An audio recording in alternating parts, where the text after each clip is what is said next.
Hello guys, good morning. সকালে উঠে স্নান করে নিয়েছি। যেহেতু আজ রাখি পূর্ণিমা, তো এদিকে মা সবকিছু বার করে দিচ্ছিল আমাকে জোগাড় করার জন্য।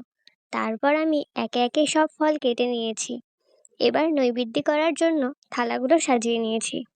তারপর একে একে সবকিছু সাজিয়ে নিলাম। আমার নৈবেদ্য সাজানো হয়ে গেছে। আর স্নান করেই এই ফুলগুলো তুলে এনেছি। আর আজ যেহেতু সোমবার, তাই ধুতরা ফুলও তুলে এনেছি। আর এদিকে আমার মা সবকিছু সাজিয়ে নিয়েছে। তারপর আমি চলে এসেছি রাখি কিনতে। এখান থেকে কিছু রাখি আমি বেছে নিয়েছিলাম। তো আমি এই 4টে রাখি কিনেছি। আর এই রাখিগুলো কেমন হয়েছে বলো। একটা নারায়ণকে দিলাম। নারায়ণের দর্শন করো তোমরা সবাই। এরপর পুজো হচ্ছিল। তো এর পরের ব্লগটা দেখতে ভুলো না। টাটা।